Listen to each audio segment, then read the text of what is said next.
Haryana police महानिदेशक शत्रुजीत कपूर आज media से रूबरू हुए। उन्होंने कहा कि पुलिस की प्राथमिकता क्राइम कंट्रोल, महिला सुरक्षा, बेहतर जन सुनवाई, गैंगस्टर्स पर अंकुश और रोड सेफ्टी है।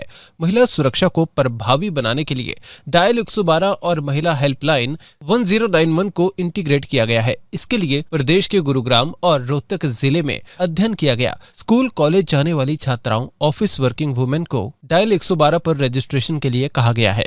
एनसीआरबी के डाटा जो है पहले सार्वजनिक किए जाते थे एनसीआरबी के, लेकिन अब वो डाटा नहीं किया जाता। ये एक मसला है, हम देख लेंगे कि क्या है। एनसीआरबी में वैसे सब कुछ आता है, वो क्राइम इन इंडिया, होमगार्ड के जवान अब कंधे से कंधा मिलाकर हरियाणा पुलिस का साथ दे रहे हैं। उनका भविष्य क्या है? पक्के होने वाले हैं होमगार्ड के जवान। वो अलग विभाग है, वो होमगार्ड के डीजी ही आपको बताता हूँ। थैंक यू जी। है कि आज करनाल में आने का मौका मिला है और इससे पहले मैं गुड़गांव, फरीदाबाद और रोहतक अभी तक जा पाया हूँ।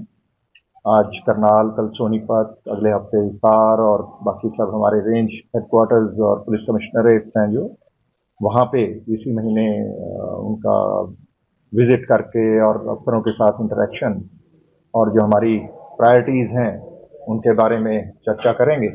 और आज भी करनाल रेंज में हमारे एसपी साहिबान भी यहाँ पे हैं और जितने हमारे डीएसपी, एसएचओ और हमारे ग्राम प्रहरी, उन सब के साथ आज इंटरेक्शन रहेगी शाम तक। और इनमें हमारी प्राथमिकताएं जो हैं वो लोगों की अच्छी प्रभावी सुनवाई हो जाए और साथ साथ महिलाओं की सुरक्षा, क्राइम कंट्रोल, गैंगस्टर्स और इस तरीके की जो समस्याएं हैं, साइबर क्राइम्स, इन पे अंकुश लगे। रोड सेफ्टी को बेहतर बनाना, इन्वेस्टिगेशंस को बेहतर बनाना, टेक्नोलॉजी का समावेश करना अपने काम में, तो इन सब बातों पे चर्चा होगी। सर, महिला जी, इस बारे में कुछ हमने इनिशिएटिव शुरू किए हैं। पहले हमने गुरुग्राम और रोहतक को चुना कि भाई इनमें हम एक बड़ा शहर है, बहुत बड़ा एक मीडियम शहर है, कि यहाँ से हम एक बार समझते हैं समस्या का एक्सटेंट क्या है।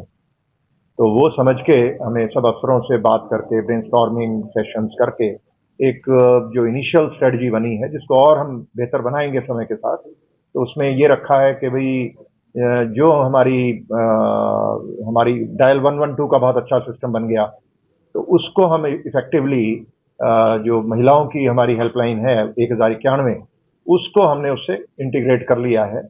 और जितने भी हमारे स्कूल कॉलेजेस हैं, महिलाएं जहाँ भी दफ्तरों में काम करती हैं, उनके ऑफिसेज के साथ टाई अप करके सभी महिलाओं को हम परसुएड करेंगे कि वो रजिस्टर कराएं। तो महिलाओं को हम ये परसुएड करेंगे कि 112 पे रजिस्टर करना, वो चाहे कॉल करके कर लें या लिंक से करें, साइट पे जाके कर लें, तो उससे अगली बार उनको फ़ोन करने की, जो फ़ोन करें रजिस्टर्ड मोबाइल नंबर से, तो नाम बताने की आवश्यकता नहीं है।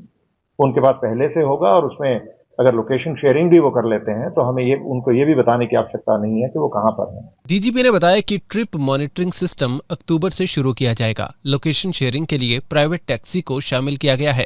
ऑटो में महिला की सीट के सामने ऑटो का नंबर और ड्राइवर का नाम अंकित करने के भी निर्देश दिए गए हैं। इसी तरीके से एक और ट्रिप मॉनिटरिंग का हम कॉन्सेप्ट शुरू करने जा रहे हैं। अभी इसी महीने में 30 सितंबर का हमने डेडलाइन रखी है कि उसको हमारी अमेंडमेंट करें। जो हमारा 112 का सिस्टम है, एक्स्ट्रा मैन पावर भी लगानी पड़ेगी। तो उसमें क्या, कोई भी महिला देर रात को अगर ट्रैवल करती है तो बता सकती हैं कॉल करके कि मुझे आज इतने बजे निकल के और ये इस जगह जाना है और इस अप्रॉक्सीमेट टाइम पे पहुंचना है। तो 112 उनको बीच में भी और ट्रिप खत्म होने के बाद भी कॉल करके सुनिश्चित करेगा कि वो सुरक्षित वो पहुंच गई। एक कॉल की बात है, लेकिन उससे एक अच्छा सेफ्टी का एक फीलिंग आती है, माहौल बनता है अच्छा। तो एक मॉनिटरिंग, ट्रिप मॉनिटरिंग का कॉन्सेप्ट हम अक्टूबर में इसको हम शुरू कर पाएंगे, मुझे ऐसी उम्मीद है। पूरे हरियाणा में जी, पूरे हरियाणा में ही करेंगे जी। अगर हमारा इसमें अभी 30 सितंबर तक वो उसको कुछ बदलाव सॉफ्टवेयर में लाने होंगे तो उसमें इतना समय लगता है, तो अक्टूबर में हमें उम्मीद है कि इसको शुरू कर पाएंगे। डीजीपी की माने तो अब प्रदेश में महिला सुरक्षा को देखते हुए हॉटस्पॉट चिन्हित किए जाएंगे। शहरों से लेकर गांव तक जिन स्थानों पर महिलाओं और लड़कियों को असुरक्षा लगती है, वहां सुरक्षा इंतजाम करने पर फोकस करेंगे। और ऑटोज को और बाकी हॉटस्पॉट्स का एक पहले भी चलता रहा है, लेकिन इसको एक बार फिर से जहाँ जहाँ हॉटस्पॉट्स हैं, महिलाओं को असुरक्षा की भावना आती है, ऐसी जगह, चाहे वो ऑटो टैक्सी स्टैंड हो, बस स्टैंड मेट्रो स्टेशन या कॉलेजेस के सामने जो हमारे ईटिंग जॉइंट्स हैं, जहाँ भी मार्केट्स हैं, ऐसे पॉइंट्स होते हैं जहाँ पे कुछ कई बार आवारा किस्म के लोग खड़े होकर उनको एक इनसिक्योरिटी की फीलिंग आती है लेडीज की, तो उनका अच्छे से उनको सिक्योर करना, तो यूनिफॉर्म में वहाँ ड्यूटियाँ लगें, तो उनको उन जगह को सिक्योर करना, तो एक कॉम्प्रिहेंसिव एक पैकेज की तरह से हम इसको लेंगे कि ये 4-5 स्टेप्स लेंगे। रूरल एरियाज में भी ऐसे पॉइंट्स हैं, हॉटस्पॉट्स हैं, जहाँ पे कॉलेज की लड़कियाँ आती हैं, एक साथ उतरती हैं, फिर अपने अपने गांव में जाती हैं, तो ऐसे बस स्टैंड हैं और ऐसे हॉटस्पॉट पॉइंट्स हैं जहाँ पे महिलाओं का अक्सर आना जाना रहता है और उनको सुरक्षित महसूस नहीं करते हुए, तो ऐसी जगह को चिन्हित करना और उन पे काम करना। हरियाणा पुलिस ने अब हरियाणा भर में पुलिस फीडबैक सिस्टम शुरू किया है। सभी जिलों के पुलिस थानों की परफॉर्मेंस जांची जाएगी।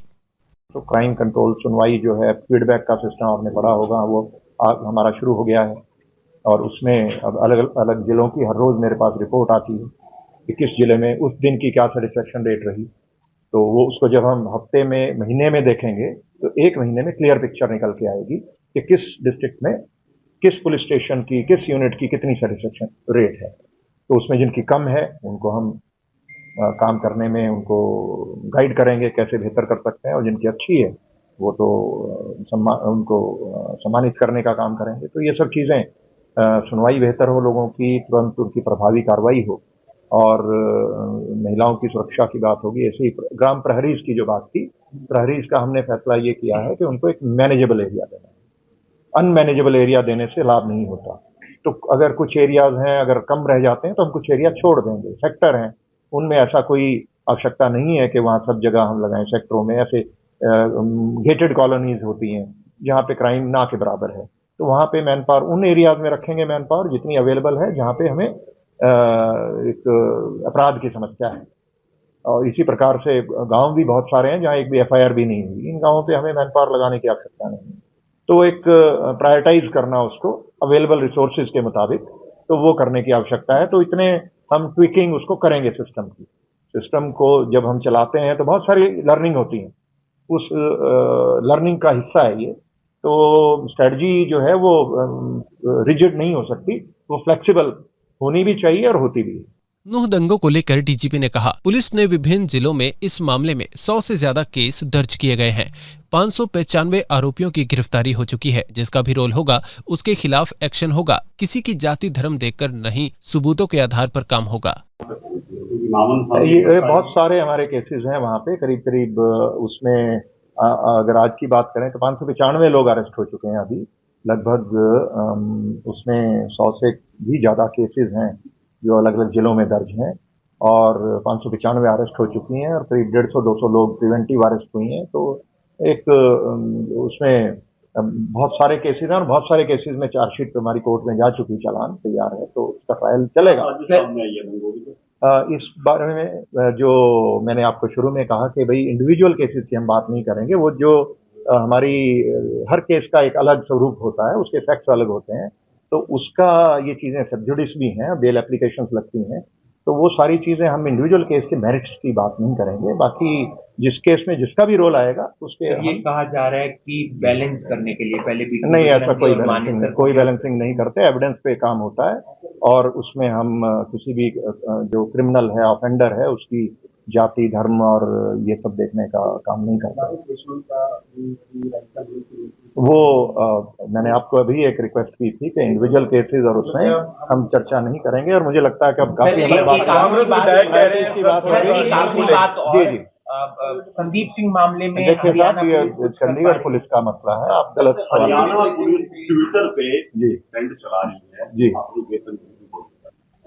और इसके साथ जो भी पुलिस और बाकी हमारे जितने भी महकमे हैं उनके एम्प्लॉइज के जो इशू होते हैं उसको लेकर के फाइनेंस डिपार्टमेंट, हमारे कंसर्न विभाग और सरकार वो संजीदगी से उसको समय समय पे उसको देखते रहते हैं। और मुझे जो इतने साल में 34 साल हो गए हरियाणा में रह के, ये मैं कह सकता हूँ कि हरियाणा के जो पे स्केल्स हैं वो पूरे देश में अगर सब राज्यों से कंपेयर करें, वो सबसे बेहतर स्टेट्स के अंदर आता है हरियाणा। सबसे बेटर पेड एम्प्लॉइज हैं, हमारी जो सुविधाएं, इंफ्रास्ट्रक्चर है पूरे कंट्री में वो सबसे अच्छी स्टेट्स में आता है। और आगे भी जो मसले होंगे और उसमें पुलिस वालों के भी जो मसले हैं उनको हम कंटिन्यूसली उसको सरकार भी देखती है, हम भी देखते हैं, और उसको कोई भी इसमें प्रस्ताव आता है तो उसको हम सरकार को भेजते हैं। वो चल भी रहे हैं और उस पर सरकार फैसले करती है और अच्छे से फैसले करती है। वीकली ऑफ तो हमारा एक पहले से ही है, और वो मैं अब जहाँ भी जाता हूँ ये बात करता हूँ कि वीकली ऑफ